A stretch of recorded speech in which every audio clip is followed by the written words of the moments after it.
রাহমাতুল লিল আলামিন সাল্লাল্লাহু আলাইহি ওয়াসাল্লাম আঙ্গুরের রসযুক্ত গ্লাসটা নিজের হাতের মধ্যে নেন আর ডেকে বলছেন, তোমার নাম না আদ্দাস? আদ্দাস মাথায় হাত দিয়ে বসে যায়। আপনি আমার নাম কেমনে জানলেন? আমি তো কারো কাছে আমার নাম বলি নাই, আপনি আমার নাম কেমনে জানলেন? আদ্দাস রে, তোমাকেও জানি, তোমার বাড়ি কোন এলাকায় ওইটাও আমি রাহমাতুল লিল আলামিন জানি। আদ্দাস ডেকে বলছে, ইয়া রাসূলুল্লাহ, আপনি কেমনে জানেন? নবী আমার ডাক দিয়ে বলেন, আদ্দাস, তোমার নাম আদ্দাস আর তোমার গ্রামের নাম হলো নিনাওয়া। নিনাওয়া হলো ইউনুস আলাইহিস সালামের গ্রামের নাম। আদ্দাস ডাক দিয়ে বলেন, মুহাম্মদ, শুনেছি আপনার নাম মুহাম্মদ। এ মুহাম্মদ, আপনি কেমনে জানেন যে আমার নাম আদ্দাস, আমার বাড়ি নিনাওয়া শহর? রাহমাতুল লিল আলামিন ডেকে বলছেন, আদ্দাস, শুধু তাই নয়, রাহমাতুল লিল আলামিন মনে মনে ভাবলেন, মক্কার মানুষগুলো যেহেতু ইসলাম গ্রহণ করে না, দূর কোন অঞ্চলে গিয়ে যদি ইসলামের দাওয়াত দেয়, হতে পারে মানুষেরা সেখান থেকে ইসলামকে গ্রহণ করবে। বেছে নিলেন তিনি তায়েফ নগরীকে। তায়েফ গিয়ে তিনি যখন দিনের দাওয়াত দিলেন, তায়েফের লোকেরা তো দাওয়াত গ্রহণ করলই না, বরং রাহমাতুল লিল আলামিনকে এমন আঘাত করলেন, দুনিয়ার কেউ রাহমাতুল লিল আলামিনকে তায়েফের মতো করে আর আঘাত করে নাই। আম্মা জান আয়েশা সিদ্দিকা একদিন ডেকে বলছেন, দুনিয়ার মানুষ, আমি আমার প্রিয় হাবিব সাল্লাল্লাহু আলাইহি ওয়াসাল্লামকে একদিন গোসল করাইলাম। গোসল করিয়ে যখন গায়ে আমি তেল ডলে ডলে দিতে লাগলাম, তেল মালিশ করতে লাগলাম, আমি কালো কালো ঠোসার মতো কালো কালো দাগ দেখতে পাইলাম, অনেকগুলো দাগ, অনেক দাগ রাহমাতুল লিল আলামিনের পিঠে শরীরের মধ্যে আমি দেখতে পাইলাম। আমি জিজ্ঞেস করলাম, নবীজি, ছোটকালে আপনার কোনো বসন্ত হয়েছিল কিনা, যেই বসন্তের দাগগুলো আমি দেখতে পাইতেছি? রাহমাতুল লিল আলামিন ডাক দিয়ে বলেন, হে আয়েশা, তুমি তো জানো না, আল্লাহর পয়গম্বর আমি, আমার উপরে যদি কোনো মশা মাছিও বসতে হয়, আরশে আজিমের পারমিশন ছাড়া কেউ আমার গায়ে বসতে পারে না। আল্লাহু আকবার গণ। এ আয়েশা, জানো না, আমার এরকম কোনো কিছু হয় নাই, বসন্ত হয় নাই, গোটাকাটি হয় নাই। নবীজিকে ডাক দিয়ে বলেন, এ নবী, আপনার গায়ে এই দাগগুলো কিসের দেখা যায়? নবী আমার ডেকে বলেন, হে আয়েশা, যখন তায়েফের ময়দানে দ্বীনের দাওয়াত নিয়ে আমি গিয়েছিলাম গো আয়েশা, তায়েফের ময়দানে যখন দ্বীনের দাওয়াত নিয়ে গিয়েছিলাম, কালিমা তয়্যিবা পড়ার কথা বলেছিলাম, তায়েফের মানুষগুলো আমার উপরে এমনভাবে ক্ষিপ্ত হয়ে গিয়েছে, তায়েফের মানুষগুলো আমাকে এমনভাবে ক্ষিপ্ত হয়ে গিয়েছে, একের পরে এক আমাকে আঘাতের পরে আঘাত করতে লাগলো। আঘাত করতে করতে তারা আমাকে বেহুশ করে ফেললো। মাঝে মাঝে আমি মাটিতে পড়ে যাই, তারপরে আমাকে জোর করে আবার দাঁড় করায়, পিছন দিক থেকে পাথর মারে, নাকে মুখে পাথর মারে, কিন্তু আমি রাহমাতুল লিল আলামিন তো তাদের জন্য বদদোয়া করতে পারি না, আমি তো তাদের জন্য বদদোয়া করতে পারি না, এজন্য আমি বদদোয়াও করি নাই। আমাকে এইভাবে আঘাতের পরে আঘাত করলো। আমার পালক পুত্র জায়েদ আমার সাথে ছিল। ওই তায়েফের ময়দানের পুরা ঘটনাটা জায়েদ নিজের চোখে দেখছি মুসলমান। রাহমাতুল লিল আলামিনকে এইভাবে আঘাতের পরে আঘাত করলেন। আঘাত করতে করতে নবী আমার যেই রাস্তাটা আহত অবস্থায় হেঁটে যাইলেন, যেই রাস্তা দিয়ে আহত অবস্থায় হেঁটে গেলেন, ওই রাস্তা আজও তায়েফের নগরীতে বিদ্যমান। যদি কোনো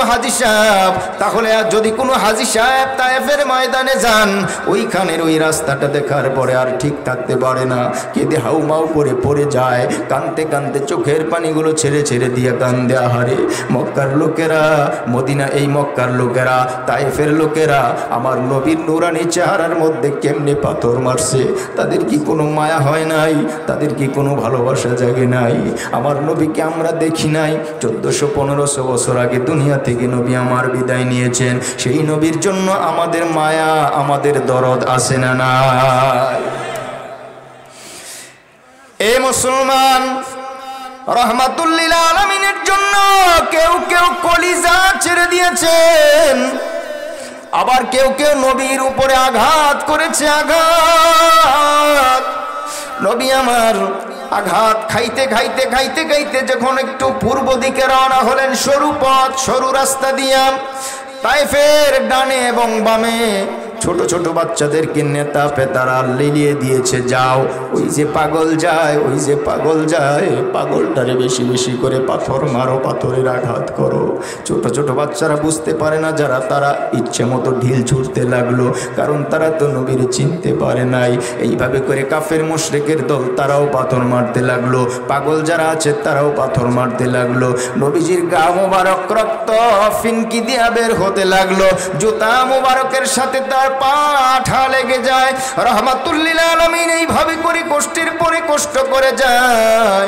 এইদিকে আল্লাহ তাআলা ফেরেশতা পাঠাই দিয়েছেন, যাও ফেরেশতা যাও, আমার বন্ধুর সাহায্য করার জন্য যাও, আমার বন্ধুরে বলো আমার বন্ধু কি চায়। ফেরেশতারা দৌড়ে আসলো, ইয়া রাসূলুল্লাহ, ইয়া হাবিবাল্লাহ, আমরা পাহাড়ের দায়িত্বে নিয়োজিত ফেরেশতা গো নবী, আপনি মেহেরবানি করে বলেন আমরা আপনার জন্য কি করতে পারি। নবী আমার ডাক দিয়ে বলেন, ফেরেশতার দল,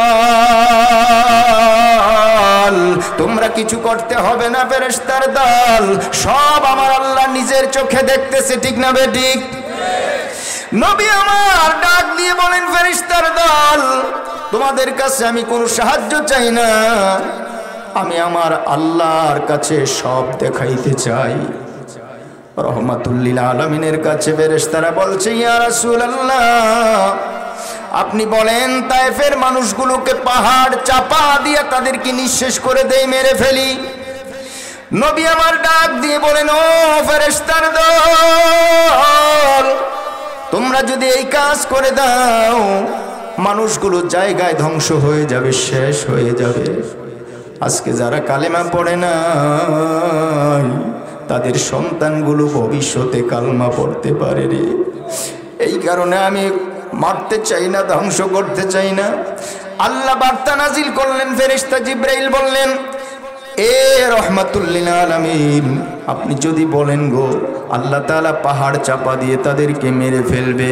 মদিনার বুলবুল নবী রাসূলুল্লাহ পাঠালেন, খুশি হয়ে নিজে মাবুদ আল্লাহ। নবুয়তি পেয়ে নবী দাওয়াতে মশগুল, তায়েফের ময়দানে ডাকিতেছে বুলবুল। নবুয়তি পেয়ে নবী দাওয়াতে মশগুল, তায়েফের ময়দানে ডাকিতেছে বুলবুল। বলো সবে ইমানে মুখে ইল্লাল্লাহ পাঠালেন, খুশি হয়ে নিজে মাবুদ আল্লাহ। মদিনার বুলবুল নবী রাসূলুল্লাহ পাঠালেন, খুশি হয়ে নিজে মাবুদ আল্লাহ। রহমাতুল লিল আলামিন আল্লাহকে সাক্ষী রাখলেন। ফেরেশতা জিবরাইল ডাক দিয়ে বলে, ইয়া রাসূলুল্লাহ, আপনি বলুন পাহাড় চাপা দিয়ে আল্লাহ তাআলা শেষ করে দিবেন। নবী আমার বলেন, না না না, আল্লাহুম্মা লা তুহলিক, আল্লাহ তাদেরকে তুমি ধ্বংস করো না। ফাইন্নাহুম লা ইয়ালামুন, তারা তো আমাকে চিনে না। তারা তো আমাকে চিনে না। আল্লাহর নবী সাল্লাল্লাহু আলাইহি ওয়াসাল্লাম আল্লাহকে ডাক দিয়ে বলেন, আল্লাহ তাদেরকে তুমি ধ্বংস করো না, যত আঘাত আমারে করেছে আমি তাদেরকে মাফ করে দিলাম। আল্লাহু আকবার। আঘাতের পরে আঘাত খাইতে খাইতে রহমাতুল লিল আলামিন সামনের দিকে যখন দৌড়াইয়া চললেন, কিছু দূর যাওয়ার পর একটা সুন্দর আঙ্গুরের বাগান দেখা যায়। ওই বাগানের মধ্যে একজন কর্মচারী ছিল, ওই কর্মচারীর নাম হলো আদ্দাস। আঙ্গুর বাগানের কর্মচারী আদ্দাস বাগানের পাশে রহমাতুল লিল আলামিনকে রক্তাক্ত অবস্থায় দেখার পর আদ্দাসের মন গলে যায়। আহারে, এই লোকটাকে সকাল থেকে আজ এখন বিকাল হয়ে গেছে, কত আঘাতের পরে আঘাত করলো। তাইফের ময়দানে কারো কোনো মায়া লাগে না, কারো কোনো দয়া লাগে না। আঘাতের পরে আঘাত করলো। নবী আমার আঙ্গুর বাগানের কাছে যাওয়ার পর ওই আঙ্গুর বাগানের জায়গাটা আজও আছে। হাজী সাহেবরা গেলে বাগানের কাছে দাঁড়ায় দাঁড়ায় চোখের পানি ফালায় ফালায় কান্দে। বাগানের পাশে আজ একটা সুন্দর মসজিদ আছে, মসজিদের নাম হলো মসজিদে আদ্দাস। তাইফের ময়দানের কথা বলছি। আদ্দাস আদ্দাস ডেকে বলে, ইয়া রাসূলুল্লাহ। আদ্দাস জানে না যে এটা নবী, এটা আদ্দাসেও জানে না। আদ্দাস বলছে, তোমাকে চিনি না হে পথিক, তোমাকে এত মারা মানুষে মারলো, অথচ তুমি মানুষের জন্য একটু বদদোয়াও করলা না, মানুষের জন্য একটু বদদোয়াও করলা না। নাও বিকাল বেলা তুমি এক পর্যন্ত আঘাতের পরে আঘাত সহ্য করছো, আমার বাগান থেকে এক গ্লাস আঙ্গুরের রস খাইয়া দিলটা একটু ঠান্ডা করো। আল্লাহু আকবার বলে। রাহমাতুল লিল আলামিন সাল্লাল্লাহু আলাইহি ওয়াসাল্লাম আঙ্গুরের রস যুক্ত গ্লাসটা নিজের হাতের মধ্যে নেন আর ডেকে বলছেন, তোমার নাম না আদ্দাস? আদ্দাস মাথায় হাত দিয়ে বসে যায়। আপনি আমার নাম কেমনে জানলেন? আমি তো কারো কাছে আমার নাম বলি নাই, আপনি আমার নাম কেমনে জানলেন? আদ্দাস রে, তোমাকেও জানি, তোমার বাড়ি কোন এলাকায় ওইটাও আমি রহমাতুল লিল আলামিন জানি। আদ্দাস ডেকে বলছে, ইয়া রাসূলুল্লাহ আপনি কেমনে জানেন? নবী আমার ডাক দিয়ে বলেন, আদ্দাস তোমার নাম আদ্দাস আর তোমার গ্রামের নাম হলো নিনাওয়া। নিনাওয়া হলো ইউনুস আলাইহিস সালামের গ্রামের নাম। আদ্দাস ডাক দিয়ে বলেন, মুহাম্মদ শুনেছি আপনার নাম মুহাম্মদ। এ মুহাম্মদ আপনি কেমনে জানেন যে আমার নাম আদ্দাস, আমার বাড়ি নিনাওয়া শহর? রহমাতুল লিল আলামিন ডেকে বলছেন, আদ্দাস আমি একজন নবী আর ইউনুস পয়গম্বর একজন নবী। ইউনুস পয়গম্বর একজন নবীর খবর আমি নবীর কাছে সব সময় থাকে। জোরে কোন সুবহানাল্লাহ। এই সুবাদে তোমারেও চিনি, তুমি আদ্দাস। আদ্দাস ডাক দিয়ে বলে, মুহাম্মদ সকাল থেকে আপনাকে এ পর্যন্ত কেন আঘাত করলো? আপনি কি দোষ করছেন? নবী আমার ডাক দিয়ে বলেন, আদ্দাস আমি কোনো দোষ করি নাই, একটা দোষ আমার আছে, যেই দোষটার নাম হলো কালিমা তাইয়্যিবা লা ইলাহা ইল্লাল্লাহু মুহাম্মাদুর রাসূলুল্লাহ। আদ্দাস রে, আমি এই কালেমার কথা বলেছি, এজন্য লোকেরা আমাকে আঘাত করছে। নবী গো, এই কালেমা পড়লে কি হয়? এই কালেমা পড়লে ঈমান হয়, এই কালেমা পড়লে মুসলমান হয়, এই কালেমা পড়লে নবীর কাতারে যাওয়া যায়, এই কালেমা পড়লে নবীর লোক হওয়া যায়, এই কালেমা পড়লে নবীর লোক হওয়া যায়, নবীর সাহাবী হওয়া যায়। আদ্দাস ডাক দিয়ে বলে, রহমাতুল লিল আলামিন তায়েফের কেউ মুসলমান না হোক, আমি আপনাকে চিনতে পেরেছি, মেহেরবানি করে আমাকে আপনি কালেমা পড়াইয়া দেন। রহমাতুল লিল আলামিনের দিলটা বড় হয়ে গেল। সারা দিন আঘাতের পরে আঘাত, বিকাল বেলা যখন হয়েছে আদ্দাস বলে, হুজুর আমাকে আপনি কালেমা পড়ায় দেন। আদ্দাসকে কালেমার মালা গলায় দিয়া রহমাতুল লিল আলামিন ধন্য হইয়া তায়েফের ময়দান থেকে ফিরেছে। জোরে কোন আল্লাহু আকবার। তায়েফের মানুষগুলো যেহেতু তাকে এরকম ভাবে আঘাতের পরে আঘাত করলো, নবীজির মনটা বড় খারাপ। মক্কায় বসে তিনি মন খারাপ। এদিকে জিব্রাইল ফেরেশতা ডেকে বলছেন, হো আল্লাহর পয়গম্বর, আপনার যে মন খারাপ দুনিয়ার কেউ জানুক আর না জানুক, আমার আল্লাহ সব দেখতেছে গো। আপনি মন খারাপ করবেন না। মন আপনি কেন খারাপ করেন?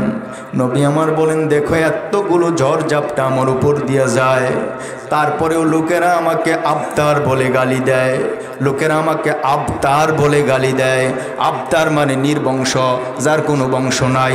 আবতার মানে নিঃসন্তান, যার কোনো সন্তানের মর্যাদা নাই।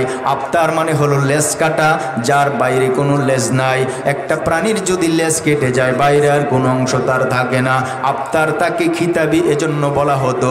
মক্কার লোকেরা দেখলো নবীজি কালেমার দাওয়াত দেয়, এই নবীকে গায়েল করার জন্য এই শব্দটা তারা আবিষ্কার করলো, আবতার। আবতার মানে হলো লেজ কাটা, নির্বংশ। এর কারণ হলো রহমাতুল্লিল আলামিনের সন্তান একদিকে জন্ম হয় আরেকদিকে মারা যায়, একদিকে জন্ম হয় আরেকদিকে মারা যায়। শুধু ছেলে সন্তানগুলো মারা যায় আর কন্যা সন্তানগুলো জীবিত থাকে। লোকেরা কয়, আহারে এই মুহাম্মদের কথা কানে নিয়ে গিলাপ, তার তো বংশই নাই, সে তো নির্বংশ। রহমাতুল্লিল আলামিন এই কথা শোনার পরে বলুন তো মনটা ভালো হবে না খারাপ হবে? আরে সন্তান যাদের নাই ওরা তো এমনি তো তাদের মনের ভিতরে দুঃখের শেষ নাই। একজন মানুষের সন্তান মারা গেল, সান্ত্বনা দেওয়ার পরিবর্তে আরো উল্টা তারে আঘাত করতে লাগলো। নবীর মন বড় খারাপ। এ মুসলমান ভাই, রহমাতুল্লিল আলামিনের মন বড় খারাপ। জিব্রাইল ফেরেশতাকে আল্লাহ তাআলা ডাক দিয়ে বলেন, জিব্রাইল, আমার বন্ধুর মন দেখো কত খারাপ। আমার বন্ধুর মন খারাপ দুনিয়ার মানুষ সহ্য করতে পারে রে, আমি আল্লাহ সহ্য করতে পারি না। আমার বন্ধু অনেক কষ্ট করেছে এ পর্যন্ত, অনেক দাওয়াত দিতে গিয়ে রক্ত ঝরছে এ পর্যন্ত। জিব্রাইল রে, যাও তাড়াতাড়ি যাও, আমার বন্ধুকে আমার কাছে আনো, আমার কাছে আনো, আমার কাছে নিয়ে আসো। আল্লাহু আকবার বলেন। আমার কাছে আনো এর মানে আল্লাহ তাআলা বলছেন, হে জিব্রাইল, আমার বন্ধুকে আমার আরশে আজিমের মধ্যে নিয়ে আসো, কারণ আমার বন্ধুর মন ভালো করার দরকার, মন ভালো করার দরকার। রহমাতুল্লিল আলামিন রাতের বেলা ঘুমিয়েছেন, অথবা অর্ধ ঘুম অর্ধ জাগ্রত, তিনি তন্দ্রাচ্ছন্ন ছিলেন, অথবা ঘুমিয়েছিলেন। নবীরা ঘুমায়া থাকলেও তাদের অন্তর জিন্দা থাকে। আমরা ঘুমাইলে আমাদের ওযু নষ্ট হয়ে যায়, আর নবীরা ঘুমাইলেও ওযু নষ্ট হয় না। সুবহানাল্লাহ। নবী আমার উম্মে হানির ঘরের মধ্যে রাতের বেলা রেস্ট করতেছে, আরাম করতেছেন। উম্মে হানির ঘরটা হলো বর্তমানে যে কালো গিলাপের কাবা ঘর, এই কাবা ঘর থেকে প্রায় 100 হাত দক্ষিণ দিকে। এই 100 হাতের ভিতরে লোকেরা তাওয়াফ করে, মাতাফ তাওয়াফ করে, ঘোরাঘুরি করে। মাতাফের বাইরে একটা ছোট্ট পর্ণ কুটিরের মতো ছিল, একটা ঘর ছিল। ওই ঘরটা হলো উম্মে হানির ঘর। উম্মে হানির ঘরে রহমাতুল্লিল আলামিন হযরত আলী রাদিয়াল্লাহু তাআলা আনহু সহ আরো কয়েকজন ওই ঘরের মধ্যে ওই রাত্রে ছিলেন। জিব্রাইল ফেরেশতা আরো কয়েকজন ফেরেশতা নিয়ে আগমন করলেন। রহমাতুল্লিল আলামিনের নরম জিব্বা মুবারক, রহমাতুল্লিল আলামিনের নরম পায়ের মধ্যে জিব্রাইল তার জিব্বা লাগায়া আস্তে আস্তে শীতল শীতল ঠান্ডা লাগায়া টানতেছে। সুবহানাল্লাহ। রহমাতুল্লিল আলামিন শোয়া থেকে বসলেন, লক্ষ্য করে দেখতেছেন পায়ের কাছে জিব্রাইল। ডেকে বলছেন, জিব্রাইল, কেন তুমি আমার পায়ের মধ্যে তোমার জিব্বা লাগায় এইভাবে চাটতেছো? জিব্রাইল জিব্রাইল ডেকে বললেন, ইয়া রাসূলুল্লাহ, দুনিয়ার মানুষ যদিও আপনার দুঃখ না বুঝে গো, আপনার দুঃখ আমি জিব্রাইল বুঝি। সুবহানাল্লাহ। ইয়া রাসূলুল্লাহ, যদি আপনাকে ঘুমের ঘরে হঠাৎ করে ডাক দেই, হতে পারে আপনি ঘুমের কারণে ভয় পেয়ে যেতে পারেন। আমি চাই না আপনাকে ভয় দেখাতে গো, আমি চাই না আপনারে কষ্ট দিতে, আমি আপনাকে কষ্ট দিতে চাই না বলেই আমার জিহ্বা দিয়ে আপনার পাও মোবারকের মধ্যে চাটতেছি ঘুম থেকে জাগানোর জন্য। জোরে কোন সুবহানাল্লাহ। এ মুসলমান, জিব্রাইল নবীকে কষ্ট দিতে চায় না। জিব্রাইলের জিহ্বা মুবারক নবীর পায়ে লাগায় দেন যেন নবী কষ্ট না পায়। আর আমরা নবীর উম্মত হইয়া নবীরে কষ্ট দেওয়ার জন্য প্রতিযোগিতা করি। নবী আমার ডাক দিয়ে বলেন, হে উম্মতের দল, জিব্রাইল আমার কষ্ট না হওয়ার জন্য তার জিহ্বা নিয়ে আমার পায়ে লাগায়, আর আমার উম্মত হইয়া তুমি আমার কলজা কাটো, দাড়ি কামাও। মুসলমান ভাইরা আমার, নবীর ইশক, নবীর প্রেম যদি দিলের মধ্যে না থাকে, ইমান আমল কোনো কিছুই হয় না, কাজে আসে না। এজন্য নবীর মোহাব্বত আমার প্রত্যেকের আমাদের দিলে থাকা উচিত, আছে না নাই? দরকার আছে না নাই? এজন্য আমরাও নবীরে কষ্ট দিব না। কে কে রাজি আছেন? আমরা নবীকে কষ্ট দিব না। কষ্ট দিবেন?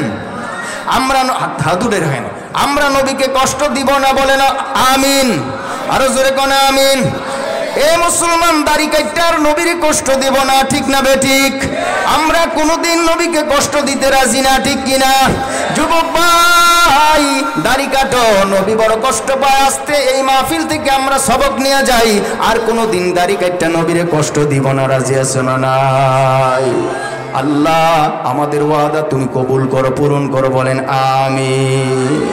মুসলমান ভাইরা আমার, জিব্রাইল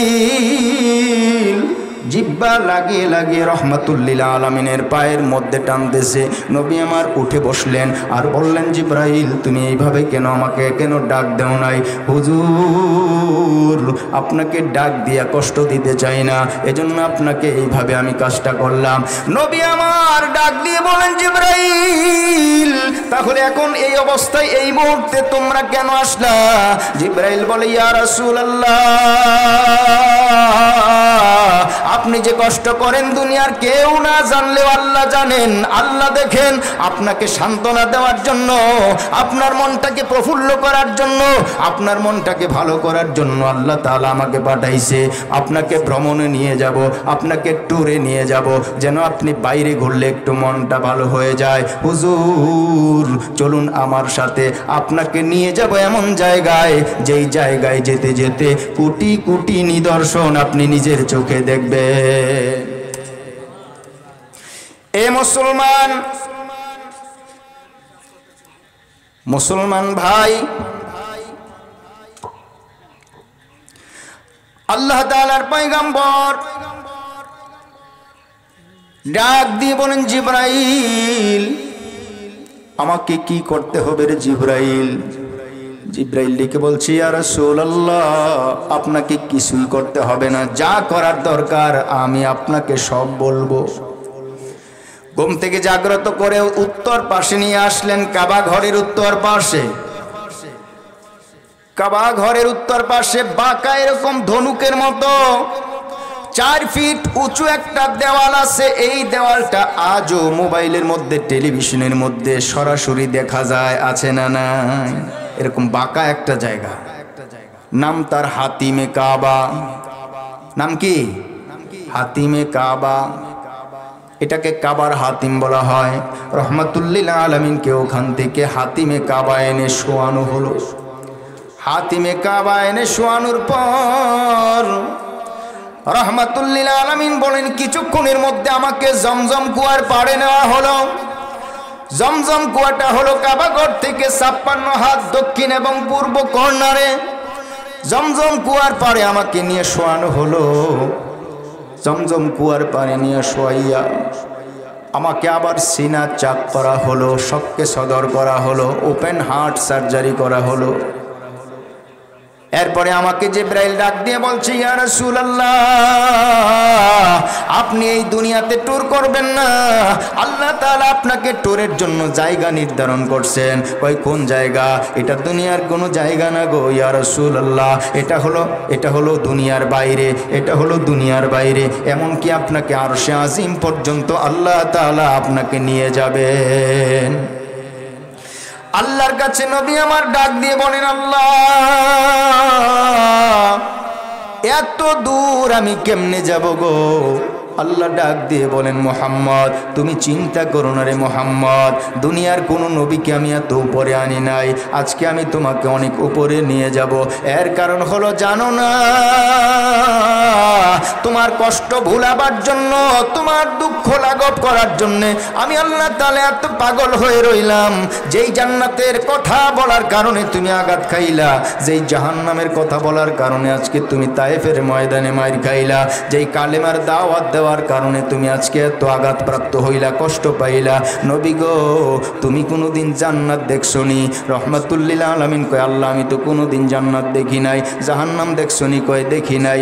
আল্লাহ ডাক দিয়ে বলেন, মুহাম্মদ দুনিয়ার কোন নবী রাসূলকে আমি জান্নাত দেখাই নাই, জাহান্নাম দেখাই নাই। আমি আল্লাহ আজকে তোমার সচক্ষে জান্নাতও দেখাবো, জাহান্নামও দেখাবো। আল্লাহু আকবার। জান্নাতও দেখাবো, জাহান্নামও দেখাবো।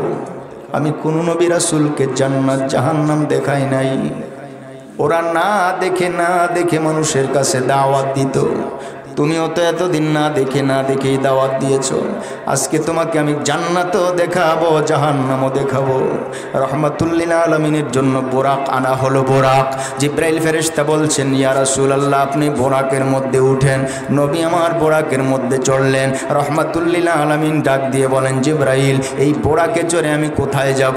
জিব্রাইল বলছে, আপনি কোনো কিছুই করতে হবে না, আমি আপনার বাহনের চালক হইয়া আমি আপনার বাহনটাকে চালায় নিয়ে যাব। আপনি বোরাকের উপরে উঠুন।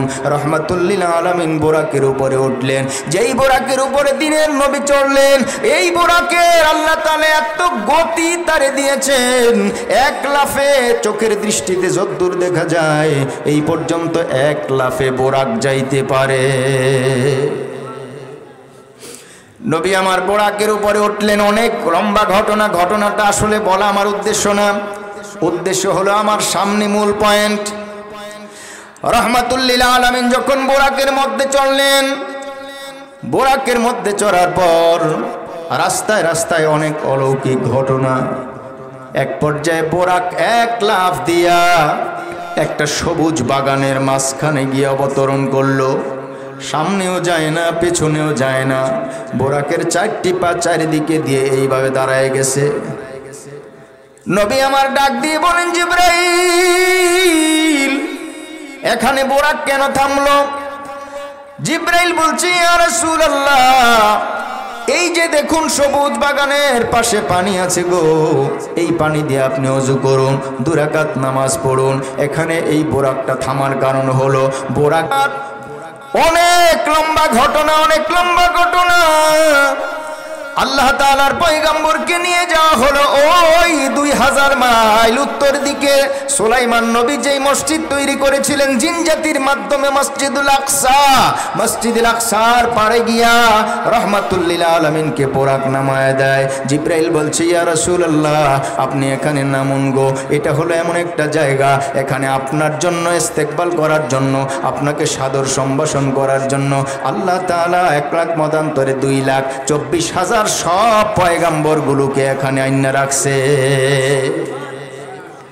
নবী আমার ডাক দিয়ে বলেন, জিব্রাইল তাদেরকে আনার কারণটা কি?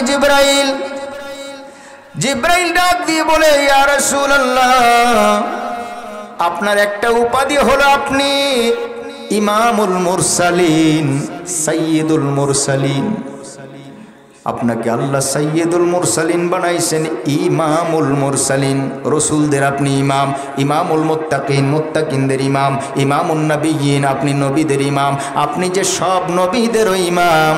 আজকে এটাকে বাস্তবায়ন করার জন্য আপনাকে এখানে আনা হয়েছে, আর তাদেরকেও এখানে ডাকা হয়েছে। জোরে কোন সুবহানাল্লাহ।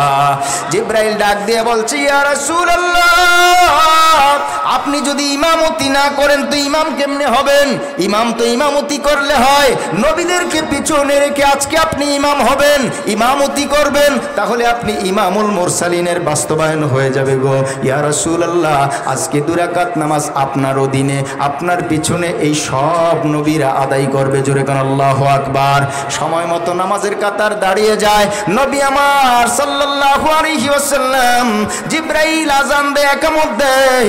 রহমাতুল লিল আলামিন বিশাল বড় জামাতের ইমামতি করাইলেন।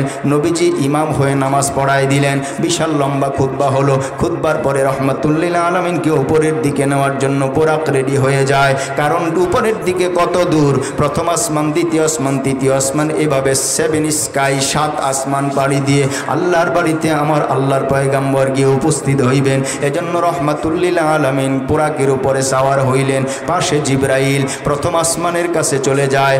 ওখানে যাওয়ার পর জিবরাইল দ্বার রক্ষীকে বলল, তাড়াতাড়ি দরজা খুলে দাও। দরজা খুলে দেওয়া হলো। অনেক লম্বা কথা। দরজা খুলে দেওয়া হলো। দ্বিতীয় আসমানে যাওয়ার পরে দরজা খুলে দেন। এইভাবে তৃতীয় আসমানে চললেন, চতুর্থ, পঞ্চম, এইভাবে সপ্তম আসমান পাড়ি দিলেন। 6 নম্বর আসমানে যাওয়ার পরে দেখতেছেন 6 নম্বর আসমানে একটা নির্দিষ্ট জায়গার মধ্যে মুসা পয়গম্বরকে আল্লাহ তাআলা বসায় রাখছেন। নবী আমার ডেকে বলছেন, উম্মত জানো না, 6 নম্বর আকাশ পাড়ি দিয়ে যখন আমি 7 নম্বর আকাশের উপরে উঠলাম, ওইখানে গিয়ে দেখলাম বিশাল বড় একটা মসজিদ। যেই মসজিদটা মক্কা নগরীর বাইতুল্লাহ কাবা ঘর, এই মসজিদের আদলেই ওইখানে আরেকটা মসজিদ। সুবহানাল্লাহ কোন ফেরেশতারা নামাজ পড়ে। জিজ্ঞেস করলাম, জিবরাইল এটা কি? কয় এটা ফেরেশতাদের মসজিদ বাইতুল মামুর। নবী গো, আল্লাহ তাআলা একদিন বলেছিল আমি আদম সন্তান তৈরি করব, বানাবো। ইন্নী জাইলুন ফিল আরদি খলিফা। ফেরেশতারা বলেছিল নাহনু নুসাব্বিহু বিহামদিকা ওয়া নুকদ্দিসু লাক। আল্লাহ আদম বানানোর দরকার নাই, আমরাই তো তোমার ইবাদত করি। আল্লাহ কয় ইন্নী আ'লামু মা লা তা'লামুন, আমি যা জানি তোমরা তা জানো না, কাজেই বেশি কথা বলো না। শেষে আল্লাহ তাআলা আদম বানাইলো। আদম যেহেতু আল্লাহ বানিয়ে ফেলেছেন, ফেরেশতারা তাদের আপত্তির সংক্রান্ত কথাটার কারণে ওরা ভুল বুঝতে পেরেছে যে আরে আমাদের আপত্তি করাটা ভুল হইছে। আল্লাহ তাআলার কাছে ডাক দিয়ে বলেন, আল্লাহ আমরা তোমার কাছে আদম বানাইতে নিষেধ করেছিলাম, এটা আমাদের একটা ভুল ছিল, ভুল। আল্লাহ মেহেরবানি করে আমাদের ভুল থেকে আমাদেরকে ক্ষমা করো গো। ক্ষমা করতে যাইয়া, ক্ষমা পাইতে যাইয়া ফেরেশতারা আকাশের উপরে একটা মসজিদ বানাইছে। ওই মসজিদটা তাওয়াফ করে আর কয় আল্লাহ জরিমানা দেই, জরিমানা দেই, আমাদের ভুলের খেসারত দেই। আমার আল্লাহ ডাক দিয়ে বলেন, হে ফেরেশতার দল, তোমরা তোমাদের ভুলের খেসারত করলা এই মসজিদে, এই মসজিদটা জিয়ারত কইরা, মসজিদটা তাওয়াফ কইরা। আমার আদম সন্তান দুনিয়াতে যাওয়ার পর হাজার হাজার ভুল করবে, কাজেই তাদের ভুলের ক্ষমার জন্য তো একটা জায়গার দরকার। আল্লাহ তাআলা ফেরেশতাদেরকে বললেন, ও ফেরেশতারা, এই বাইতুল মামুর জামে মসজিদটা যেই ডিজাইনে বানানো হয়েছে, যেখানে বানানো হয়েছে, বরাবর পৃথিবীতে এমন একটা মসজিদ তোমরা নির্মাণ করে দাও। কিতাবের মধ্যে লেখা আছে আদম আলাইহিস সালাম দুনিয়াতে আসার আরো 2000 বছর আগে আল্লাহ তাআলা ফেরেশতা দিয়ে এই কাবা ঘর বানাইছেন। এ মুসলমান, আল্লাহর পয়গম্বর ওই আল্লাহর আরশে আজিমের দিকে রওনা হইলেন। 7 আসমানের উপরে যাওয়ার পর নবী আমার ডাক দিয়ে বলেন, জিবরাইল ওই যে ঘরটা দেখা যায়, ওই ঘরটা কার? এত সুন্দর বাড়ি তো আমি কোনোদিন দেখি নাই। নবীকে ডাক দিয়ে বলে, ইয়া রাসূলুল্লাহ, এটা দুনিয়ার কোনো মানুষের ঘর না, এটা কোনো ফেরেশতার ঘর না, এটার নাম হলো জান্নাতুল মাওয়া। জোরে কোন সুবহানাল্লাহ। আল্লাহ তাআলা 8টা বেহেশত বানাইছে। আল্লাহ তাআলা 8টা বেহেশত বানাইছে, এর মধ্যে এটা হলো একটা বেহেশত, এর নাম হলো জান্নাতুল মাওয়া। জান্নাতুল মাওয়াটা কোথায়? আল্লাহর কোরআন বলছে, ইনদা সিদরাতিল মুনতাহা, সিনদা সিদরাতিল মুনতাহা, সিদরাতুল মুনতাহার কাছে, ইনদাহা জান্নাতুল মাওয়া, জান্নাতুল মাওয়া আছে। জোরে কোন সুবহানাল্লাহ। সিদরাতুল মুনতাহা যেখানে জান্নাত, তার পাশে জান্নাতুল মাওয়াটা তার পাশে। সিদরাতুল মুনতাহা মানে বিশাল বড় একটা বড়ই গাছ, বড়ই গাছ, বড়ই গাছের পাতাগুলো বিশাল বড়।